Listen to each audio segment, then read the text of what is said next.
Olá, pessoal, sejam muito bem-vindos ao Abracast. Hoje vamos falar de um dos temas mais comentados no mundo corporativo. Nos últimos anos, ouvimos muito falar sobre burnout, ansiedade, saúde mental e ambientes tóxicos. Mas agora essa conversa mudou de patamar.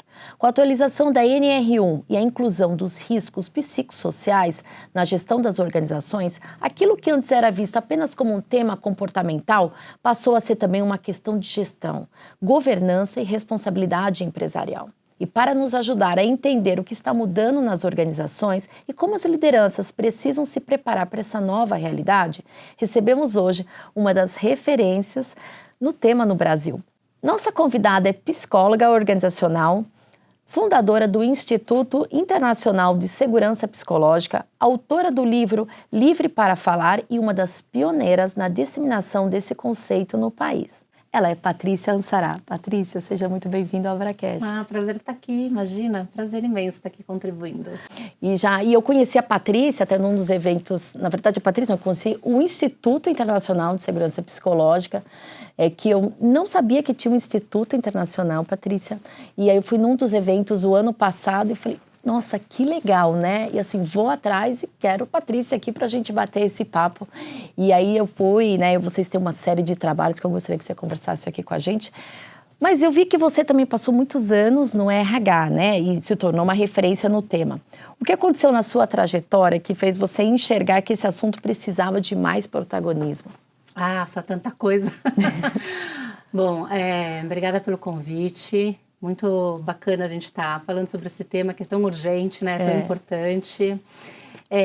Bom, eu fiquei mais de 20 anos, a minha carreira inteira foi construída dentro de RH. Trabalhei em empresas de diferentes portes, diferentes segmentos, diferentes mercados. Fui muito feliz. Acho que na maioria das vezes eu fui muito feliz. Fiz uma carreira, como se diz aí, de sucesso, bem-sucedida. Fui crescendo, fui tendo times, exposição. Mas tudo isso ia acontecendo enquanto eu também ia vendo pessoas adoecerem, né? Aquelas horas e horas e horas fazendo diagnósticos de cultura, de engajamento, de clima, horas pensando em planos de ação e vendo poucos ponteiros efetivamente mudando, né? E também eu acho que a gente veio de uma geração que falar que era workaholic era quase que era o status, né? Porque né? você não tem agenda, você é muito importante. Mas algumas coisas foram me chamando a atenção, assim, né? Como é que a gente pode ter selos de ser melhor lugar para trabalhar e, ao mesmo tempo, ter gente que quer pedir demissão em um mês, né? Como é que a gente pode ser ao mesmo tempo isso e, ao mesmo tempo, ter gente que não tem interesse em ficar, é tão desengajado. Então, algumas inquietações, né, foram me fazendo e buscando outros lugares, parece que a grama do vizinho, né? Então, eu ia para outros lugares e acontecia a mesma coisa. Então, eu via times se fragilizando, eu via isso, né, poucos ponteiros mudando, um foco excessivo em performance a qualquer custo. Às vezes muito investimento em tecnologia, né? Inovação, pessoas, mas às vezes nem tanto em pessoas. Mas às vezes nas pessoas, mas com foco, né? Em ter que performar o tempo inteiro e a qualquer custo. Então, acho que tudo isso foi me levando para um caminho de compreender que estava faltando alguma peça nesse jogo. Mas teve algum episódio específico que você falou, hoje é a virada? Teve um episódio do meu burnout, né? Então, assim, e aí nessas mudanças de empresa, eu trabalhei em uma empresa, efetivamente, que é caminho de uma reunião. Eu tive o meu corpo inteiro do lado direito empipocado, né, de vermelho, começou a me dar uma alergia inteira. E eu, obviamente, não estava vendo, as pessoas que estavam vendo me colocaram direto numa ambulância, porque poderia correr o risco de fechar aqui, né, minha garganta. E aí, dali, eu falei, tá errado. E era uma empresa melhor lugar para trabalhar, né, reconhecida por, enfim, vários, por bem-estar, né, por saúde, por inclusão. Então, tem uma dissociação, né? Enfim, eu resolvi que eu não ia voltar mais para a organização e que eu voltaria apenas se eu encontrasse caminhos que eu pudesse levar para conversar sobre relações.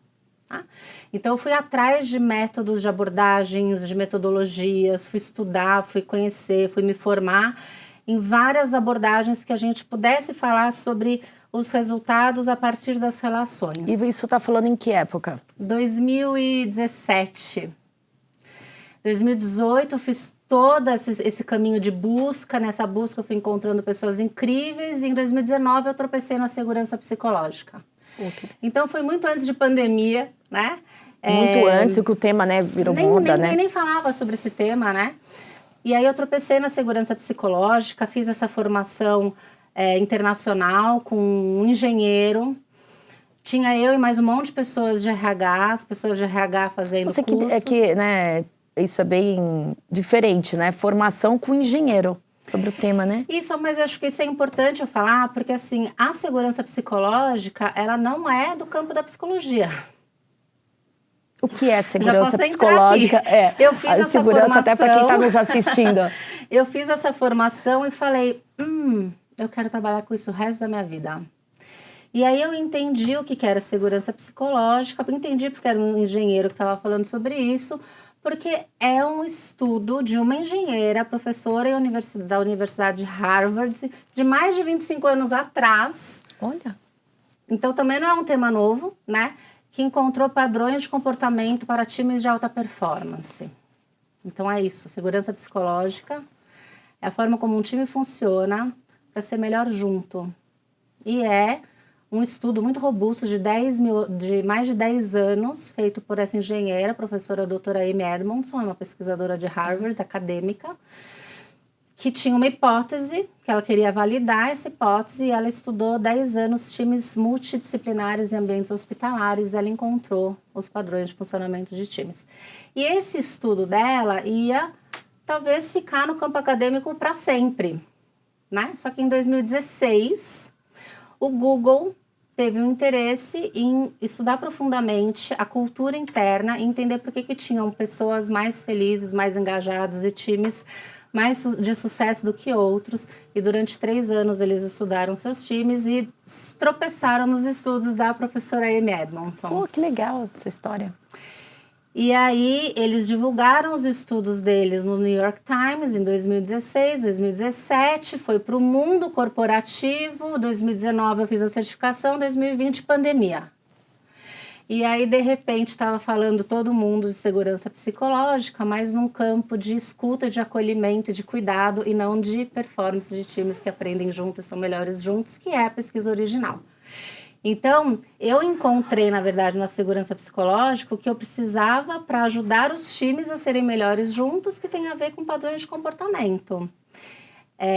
E aí eu trouxe essa certificação para o Brasil em 2020 e assim nasce o Instituto com a primeira certificação. Hoje a gente já formou, acho que mais de 56 turmas e de lá para cá, nesses 6 anos, a gente trabalha com empresas e com líderes e com programas de desenvolvimento, soluções para as organizações por meio dessa pesquisa.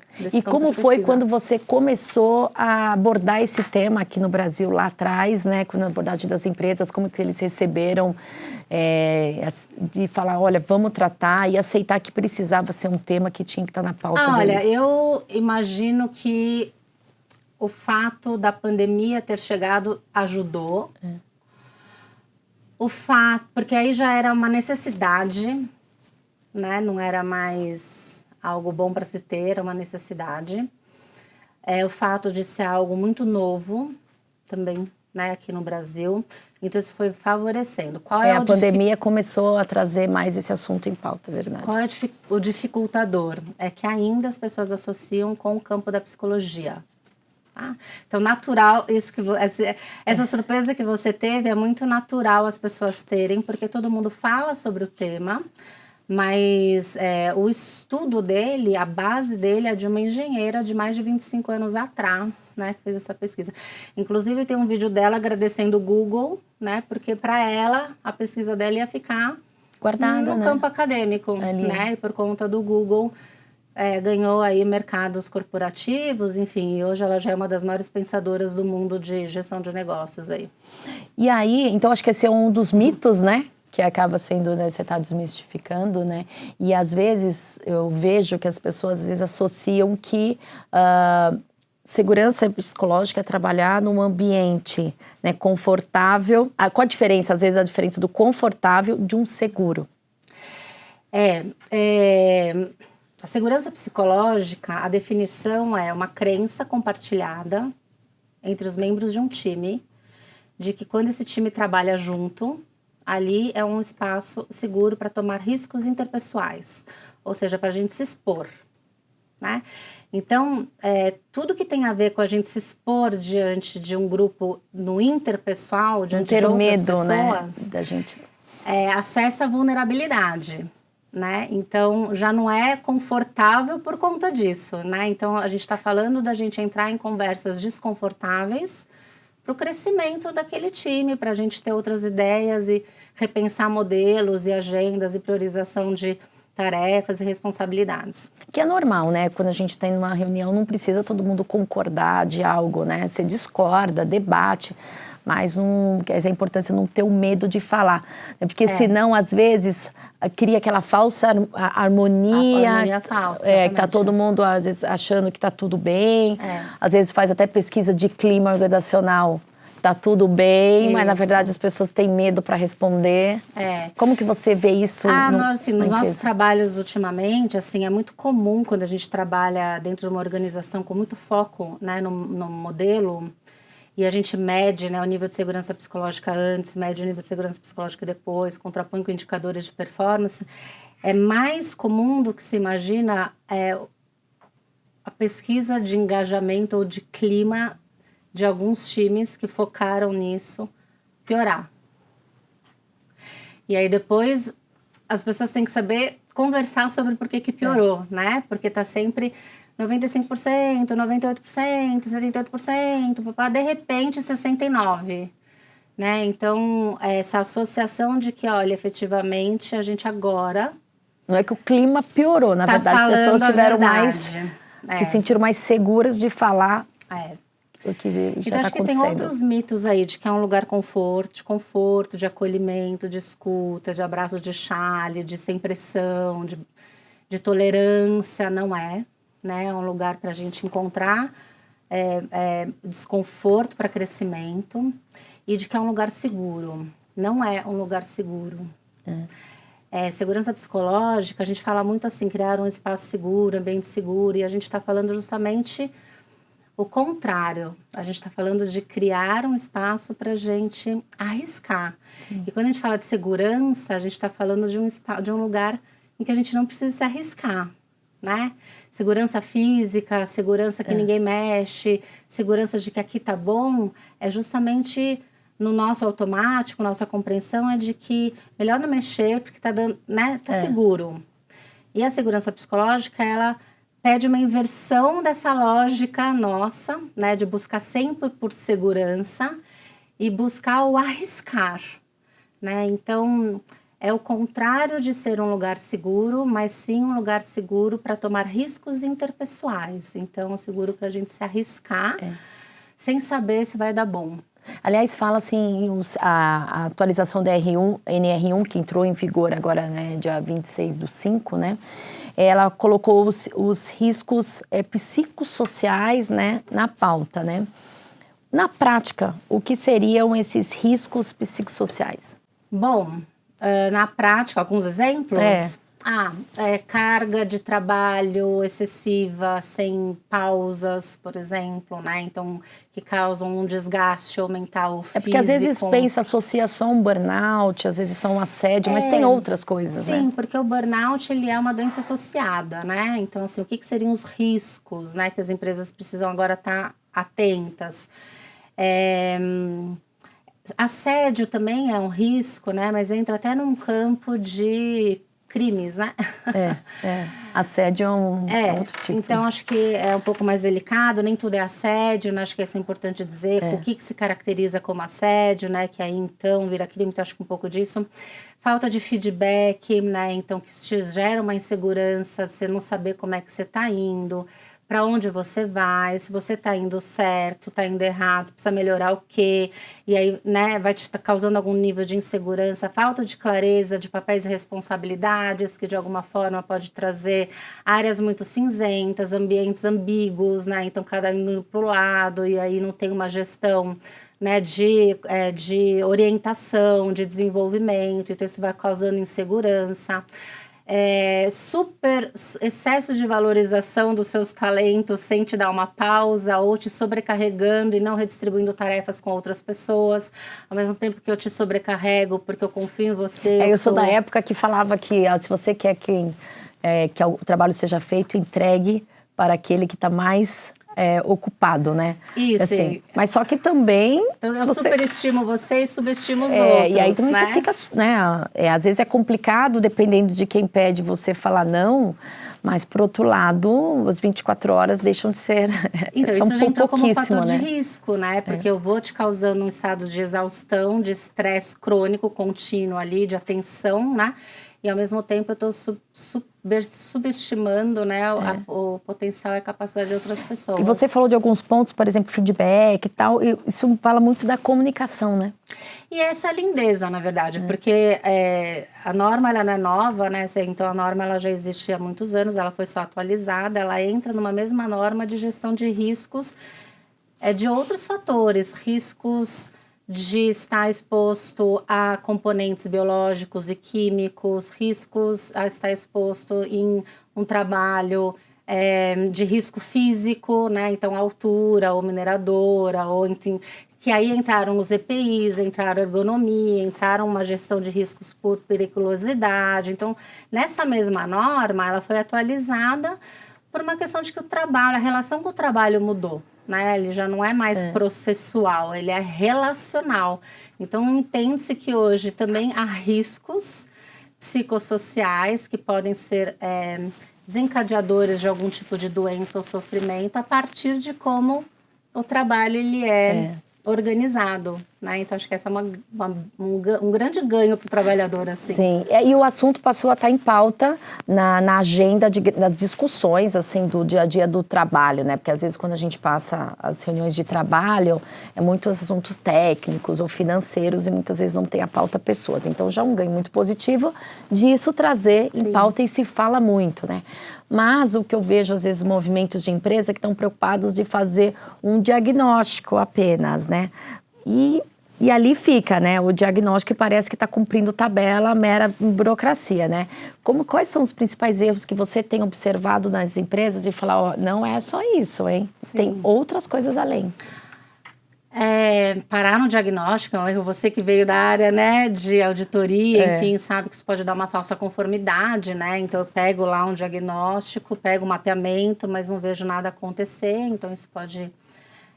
É um erro importante, né? Quais os planos de ação de fato? Não tem um prazo, monitoramento, né? não tem um direcionamento, não tem um plano de ação, não tem uma medição. Isso não entra numa conversa de governança, né? Da gente sempre monitorar e sempre acompanhar. Então, esse é um grande erro. Acho que outros grandes erros, né, que podem acontecer são de não dar valor, esperar ser auditado, né? Isso não vai acontecer aqui.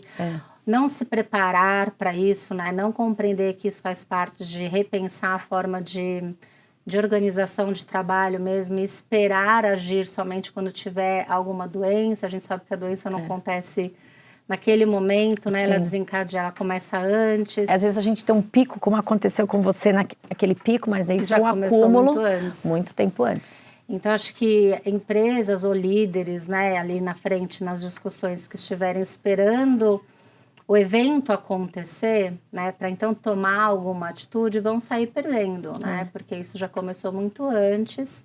E eu acho que é isso que a norma convida a gente a pensar, né, convida a gente a pensar a se organizar para uma cultura de promoção da saúde, não de prevenção à saúde, sabe? De promoção mesmo, né? Isso é um papel, então, né, isso é muito importante da liderança, né? E como que você tem trazido isso para a liderança em situações até que, tenho certeza aí, quando você vai a algumas empresas que às vezes olha os números, fala tá tudo bem, e você apresenta e fala assim, ó, não é tudo isso, né? Como que você, qual a conversa, que não é uma conversa muitas vezes fácil, mas como que você tem conversado com as altas lideranças? Números, né? Números. Então, acho que primeiro ajudar a cruzar alguns dados, né, de turnover, de afastamento, de engajamento, absenteísmo e presenteísmo. Então, ajudar a compor ali, acho que isso é muito, muito importante também a gente ajudar as empresas, os líderes a entenderem que eles já têm muitos dados ali, né? Que não precisa começar do zero, já tem muita informação. Então, escutar os colaboradores, né, os trabalhadores, mas principalmente levar números para essa liderança e formar essa liderança nesse pensamento de gestão que é mais centrado nas pessoas mesmo, né? Então, quanto isso pode impactar o negócio, tanto em grana, né? A reputação sim. de marca, inovação e a presença desse negócio no mercado de uma forma competitiva. Então, trazer esses dados, né, de negócio, mas treinamento emocional, né? Então, acho que a gente... como que faz para treinar? Porque não é algo fácil, né? Acho que primeiro tem que dar o que a gente fala de letramento, né? Então, quando é que a gente consegue identificar que as pessoas estão exaustas ou que elas estão querendo falar e não conseguem falar, que o silêncio que se instala na mesa nem sempre é porque quem cala consente, Sim. é porque existe medo de se expor, né? De que outras ferramentas que eles podem se utilizar de escutar os funcionários ou de de escuta, né? De pegar uma pesquisa, de tirar um termômetro, Então, mas aí eu vejo até, né, também atuo na parte de RH, faço parte de comitês, tá? É bonito, assim, é bonito, né, assim, mas na prática, no dia a dia, você, às vezes fala para os funcionários, não, fale o que você pensa. Eu acho que as pessoas estão falando mais, né, a gente vê isso.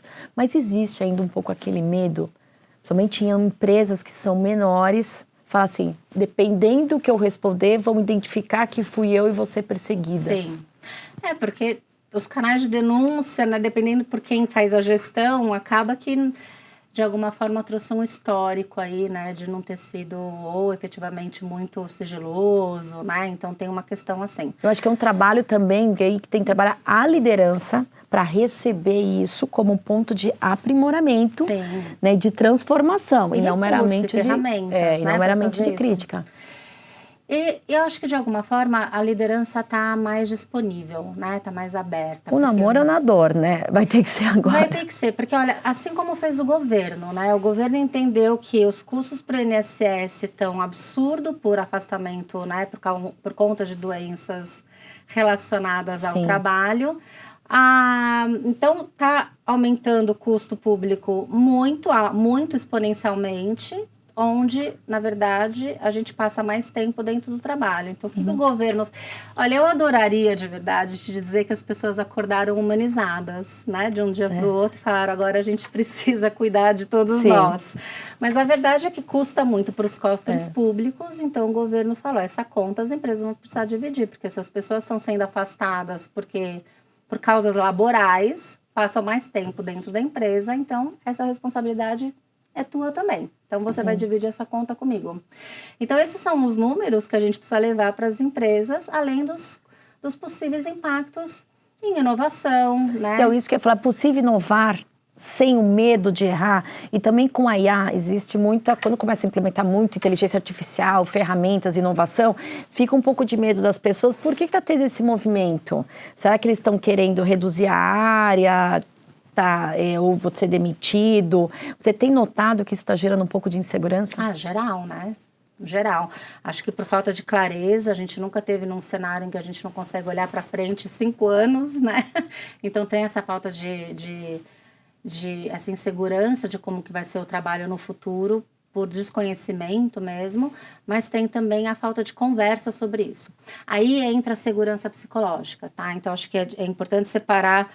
Sei lá, na minha época a gente falava o joio do trigo, né? Então, NR1 é a norma, né? Saúde mental é bem-estar na vida, né? Que inclui trabalho como uma das áreas da vida. Saúde mental no trabalho é aquilo relacionado à forma como o trabalho está organizado. E segurança psicológica, na verdade, é o que vai dar a estrutura para que as conversas aconteçam. Sim. Então, eu posso ter uma norma super bem mapeada e cumprida. Eu posso ter saúde mental ok, saúde mental no trabalho ok, mas nada disso a gente conversa e não muda nada, né? Então, vai acontecer as auditorias e vai ter sanção ou não, porque agora a gente não sabe se vai ter sanção ou não de novo, né? Mas se a gente não encontrar uma forma de conversar sobre aquilo que a gente mapeou e tomar decisões que sejam muitas vezes impopulares, por exemplo, né? Remanejo, reestrutura, desligamento ou conversas, né? Gestão de consequência e tudo isso, nada vai mudar. Né? Então, acho que a segurança psicológica ela entra aí, como a infraestrutura para promover conversas como essa. Ao longo da sua carreira, Patrícia, que lição que você achou, mais que te ensinou até com relação às pessoas? Você acha que as pessoas efetivamente mudaram muito? Porque a gente está trabalhando com 5 gerações, né? É uma loucura, né? Esse mudou encontro. muito ou, na verdade, assim, o ambiente mudou muito, né? Ou as pessoas estão mais encorajadas para falar algo que algo que existe há muito tempo? Acho que são as duas coisas. A relação com o trabalho mudou muito. Então, a gente tem uma geração que se relaciona diferente com aquele trabalho que ela faz. Na nossa época, se falava 30 anos no mesmo trabalho, 20 anos hoje em dia. Não se falava de propósito, hoje tem propósito. Acho que os valores de mundo mudaram, né? De alguma forma, a geração X, que hoje, né, tá nessas posições de liderança, não tem sido um bom exemplo, né? Porque a gente tem as gerações mais novas não querendo virar líderes, né? Então, estão evitando virar líderes. Isso tem a ver com a forma como a gente modelou a nossa liderança, né? Então, acho que tem isso. Mas eu não acho que a gente mudou. Eu acho que a gente conseguiu diagnosticar e evidenciar e colocar luz naquilo que a gente não falava. E por isso que a gente está ouvindo tantas queixas, está se ouvindo mais e percebendo que a sua dor é a minha dor, né? Mas eu acho que tem uma questão de vamos falar sobre isso que estava debaixo do tapete, né? Por quê? Porque os números estão alarmantes, né? E aí, claro que, né, antes de te entrevistar, eu pesquisei, né, vi várias coisas, né, sobre você, vários posts. Aliás, sigam a Patrícia nas redes sociais também, o Instituto, né, Patrícia? Obrigada. Tem bastante assunto bacana que depois aí... aliás, vocês fazem, né, além da certificação que você falou, você vai ter até um evento grande agora, né? Fala um pouco sobre ele. A gente organiza o Summit Internacional, que é um evento anual que a gente faz. Esse ano vai para a 4ª edição. Olha, que legal. O Summit Internacional de Segurança Psicológica. São 2 dias dedicados ao tema. A gente traz especialistas nacionais e internacionais para falar do assunto. E a gente, nesses 6 anos trabalhando junto com as organizações, a gente tem o grande privilégio, na verdade, de acompanhar empresas que estão realmente trabalhando com esse tema, né? Então, nesse Summit, a gente tem cases também, que são cases que deram certo e muitas vezes cases que não deram certo, assim. Então, a gente sobe no palco para contar o que deu ruim, sobe no palco para contar as dores, as delícias, as surpresas de trabalhar legal. com esse Tem tema, bastante, né? não só a teoria, coisas práticas, de fato. E quando que vai acontecer? Dias 8 e 9 de outubro em São Paulo. Olha, e aonde? Vai ser no Auditório Moisés Safra, fica ali no Morumbi. E aí nessas, né, olhando todo o seu material, eu vi uma citação que você faz de um livro bem famoso, que eu tive um olhar diferente até na forma de você explicar e gostaria, que eu achei tão interessante, gostaria que você compartilhasse com tudo. Você falou um monte de coisa, mas esse, você vai se lembrar do que eu tô falando. Não é a distância que mede o afastamento. Você podia comentar um pouquinho? Puxa, eu acho que isso tem a ver com o autor do Pequeno Príncipe. Porque, na verdade, a gente pode estar, né, coladinho uma da outra aqui e efetivamente não criar nenhum tipo de vínculo nós duas, né? Não tem interesse genuíno uma pela outra. Tem casais, às vezes acontece, tá muitos anos casados juntos e a pessoa parece 2 estranhos na mesma casa, né? Então, eu comecei a falar bastante sobre isso porque com a pandemia, e acho que no começo da pandemia, as pessoas estavam sofrendo muito com o distanciamento geográfico, físico. E essa foi uma conversa que eu ia levando para as pessoas, assim, vocês podem estar juntos numa mesma sala e estar tão distantes quanto, né? Ou espalhados geograficamente, terem muito mais conexão, porque estão escolhendo todos os dias, serem curiosos para estar juntos, aprender juntos e conversar e aprender um com o outro. Então, não é a distância, né, física que separa a gente. E essa é uma fala do Pequeno Príncipe, né? Que inclusive isso, até teve a questão do trabalho, a gente durante a pandemia teve o trabalho de presencial, de uma hora para outra todos estavam online, né? E aí depois teve um movimento do híbrido e muitas empresas então voltaram a fazer só presencial, até falar para a importância da cultura, né? A importância. Mas às vezes tem situações, né, em que as pessoas vêm, né, para o escritório, né, mas não se conversam, não se conectam. Então, às vezes, tem mais liberdade de se conectar no online e conversar do que no presencial. Exatamente isso. Então, assim, a gente tem discutido internamente, porque a gente está 2 dias presencial, 2 online e tal. Então, a gente também tem incentivado nos dias que a gente está no presencial, a gente faz, a gente chama para compartilha, né, de as pessoas se conectarem, de conversarem também, estimular, porque senão se for para ficar cada um sentado no seu cantinho, pode ficar em casa, né? Fica em casa, se né? as conversas girarem em torno de uma mesma agenda, que é a agenda quando está todo mundo home office, não tem necessidade de estar todo mundo junto, né? Então, é a gente se reinventar mesmo quando está todo mundo junto, né? Nessas outras conversas, gerando conexões ou partilhas como vocês estão fazendo, mas precisa ter uma agenda intencional de conexão, de vínculos de aprendizagem, senão não precisa, né? A gente está junto fisicamente. É verdade, senão não é a distância que mede a É isso que está gerando descontentamento do retorno, né, das pessoas, uma das causas, né? Que está gerando descontentamento do retorno ao trabalho físico é porque as pessoas não estão vendo na prática uma mudança do trabalho e da rotina, né, acontecer quando elas estão juntas. A percepção é de que eu estou aqui fazendo a mesma coisa que eu poderia fazer em casa. Então não e tem aí, sentido principalmente a gente que está aqui em São Paulo, né, o trânsito está cada dia pior. Então, quem vem de transporte público tem aquele estresse até chegar para o transporte. Isso aqui, quer dizer, a gente chega já estressado na hora de ir embora, né? E aí você fala, puxa, o meu dia poderia ter rendido mais, né? Exato. Mas é de fazer ações, exato, qual o propósito de eu estar lá presencial. Então, também faz parte da empresa de criar, né, os propósitos, né, e até repensar a forma de trabalho, né? O Instituto nasceu na pandemia, por exemplo. A minha equipe, cada um está num lugar.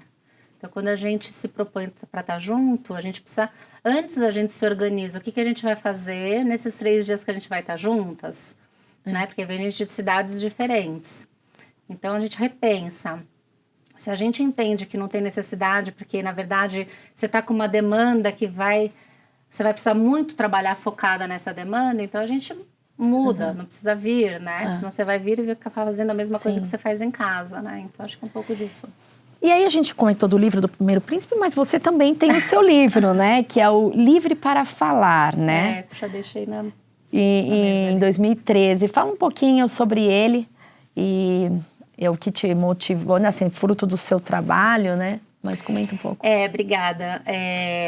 O Livre para Falar, ele é o primeiro livro sobre segurança psicológica lançado no Brasil, né? Acho que a motivação tem a ver com a gente gerar conteúdos esclarecedores, né? Ou educativos, ou de alguma forma que eles possam ser úteis para quem quer aprofundar mais no assunto, quer conhecer um pouco mais sobre o que é e o que não é, mas maneiras de se aplicar isso, né? Então, esse livro ele nasce com essa intenção. São vários autores convidados, pessoas que fizeram a certificação. Aliás, já a produção aqui já me trouxe. Maravilhoso, o Livre para Falar. São vários autores e a gente fez... Deixa eu mostrar aqui para o pessoal, então você pode mostrar. A gente fez questão de ter autores que têm áreas de especialização nas suas atuações muito distintas para poder trazer a segurança psicológica à luz da sua área de atuação. Então, eu tenho pessoas aí que são especialistas em times híbridos, então como trabalhar a segurança psicológica em times híbridos. Diversidade e inclusão, capitalismo consciente, saúde mental, comunicação não violenta, diversidade de gênero. Então, começa, né, a gente contando o que é o que não é segurança psicológica. Tem acho que 2 ou 3 capítulos meus. E aí depois a gente vai trazendo aí numa leitura mais dinâmica, cada capítulo é um tema, então você pode usar também como o minuto da sabedoria. Olha sabe, que aqui tem a introdução, fala por que falar sobre segurança psicológica nas organizações é tão fundamental, mas tem um que me chamou a atenção aqui, em times que estão ganhando, se mexe sim. Isso. Então a gente vai trazendo esses olhares, então tem executivos de RH que falam sobre esse tema, à luz de ser um executivo de RH, como que entra isso na cultura, né? Como que leva isso dentro de uma conversa estratégica. Quem é especialista em inovação, tem um capítulo aí, né? Porque que segurança psicológica ajuda a impulsionar a inovação. Então, são capítulos Fala também de comunicação não violenta. Liderança humanizada. Pô, bacana mesmo. Diversidade no recorte de gênero, né? Então, a gente vai falando sobre isso. É muito legal. E aí, no caso, assim, quem está nos assistindo agora, tenho certeza que alguém deve estar num ambiente, ou então não deve estar se sentindo seguro, ou está num ambiente, né, que está adoecendo, né, a pessoa não está. Que conselho você daria para essa pessoa? Porque a pessoa está assistindo e fala, caramba, eu adoraria estar nesse ambiente, eu estou passando por isso. O que eu poderia fazer? Porque não é um assunto fácil. Não, e seria irresponsável da minha parte falar para E também porque tem muitas pessoas que estão lá passando por isso, porque tem contas para pagar, tem que fazer. Por isso. Seria irresponsável da minha parte falar, vai lá e fala o que você tem que falar, e fala mesmo, ou pede demissão, porque acho que não são atitudes, assim, extremas, né? Mas acho que esse entender dentro do sistema que essa pessoa está, se a liderança é uma liderança que estaria disponível para ter uma conversa.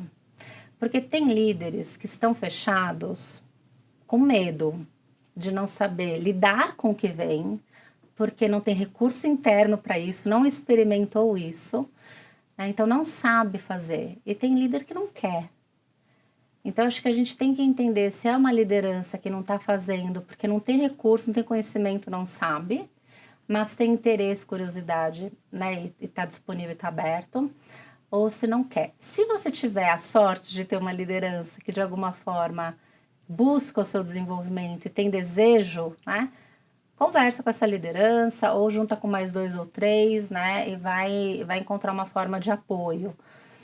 Se você não tem, e se você tiver condição de sair e procurar algum outro emprego, né, a minha recomendação é sempre não bater em porta que está fechada, sabe? Não insistir batendo em porta que está fechada. Mas eu tenho muita consciência, assim, nesses anos trabalhando com liderança e a vida inteira, né, de que a maioria da resistência que a gente encontra é porque é uma liderança hoje que está primeiro sobrecarregada, exausta, está sendo demandada de habilidades que ela nunca foi treinada, nunca lhe disseram, né, que eram prioridades de gestão.